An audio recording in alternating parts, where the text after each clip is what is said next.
Here's a sneak peek at how my fine art prints are made.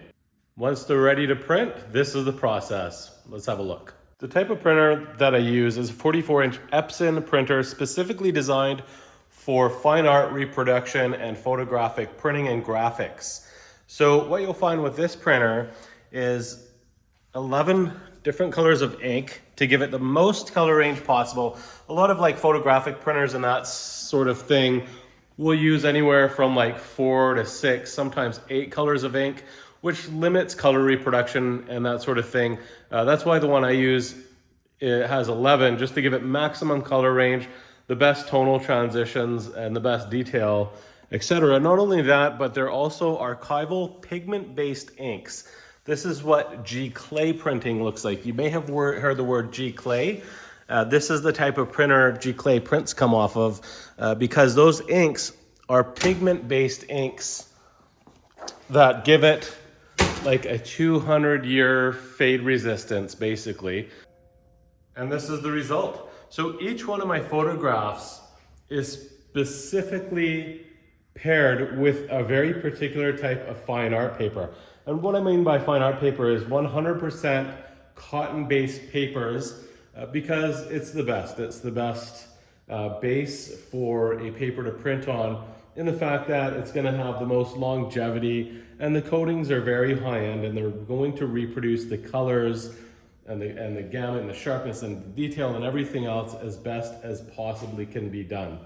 So this is a shot printed on a more of a luster finished fine art paper, again 100% cotton based, and I choose the particular paper for the image that best works with the image. I don't give a range of options as far as paper choices because I highly curate my work and I want it very controlled, and the image is paired with the best possible option as far as papers go.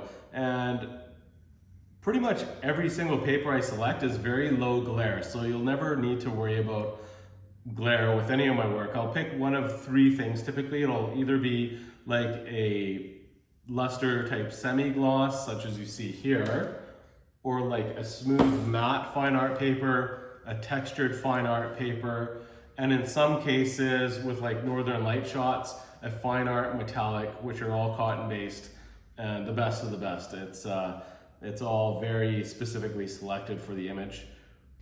So when we're talking about sizing, it's always in inches, and I'm always referencing the size of the printed image. So when I refer to 20 by 30, that means it's the size of the printed image, and this white space is in addition to that. Now the reason why I have an extra 2 inches of white space around each photograph in addition to the print size is so that I can sign, emboss, and add a hologram seal to the border without obscuring or affecting the actual print surface itself.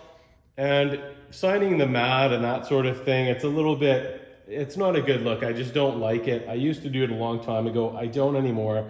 It should be on the print, so that's why I have that extra 2 inches of space, is so that it leaves room for those 3 items, and it gives a lot of options as far as how something can be framed. On my collector fine art prints, you're going to find a customized embossed stamp on the left side underneath the print on the border. My signature, again, underneath the print, always on the right side, with a hologram seal sticker underneath that. Sometimes the signature's over to the left of it, sometimes it's right on top, but those 2 items are always going to be on the right side of the print, underneath on the border. The hologram seal is going to have some unique markings on it. First of all, it's going to be from Hattie Mule Fine Art, because those are the types of fine art papers I use, and certificates of authenticity. When you move it around like this, you'll see a little trademark rooster on there. You can kind of see the outline of it there. It's going to have a stamp certified quality on it, and there's also going to be a unique number on there as well. And that number is going to match the number of the seal that's on the certificate of authenticity. So the number on these 2 match, and there's no other like it. They're quite unique. The certificate of authenticity is going to also be printed on a fine art paper. It's going to have a deckled edge, which is a torn edge. You kind of see how it's torn looking on the edges, very fine. It's going to have a picture of the photograph that it's matched to, and a little bit of information about that print, such as the size and the materials that it's made with, along with my signature on the bottom to show approval on that print. And finally, it's going to be packaged in a clear cellophane sleeve, backed by acid-free foam core, and the certificate of authenticity will be included on the back there. So there you have it. That is what a fine art print looks like. One quick side note though, if I'm shipping these, then instead of coming flat like this, they'll get rolled in a good solid shipping tube, and that's how they'll come if they're being shipped overseas or shipped anywhere for that matter, as a loose print, not including the framing, of course.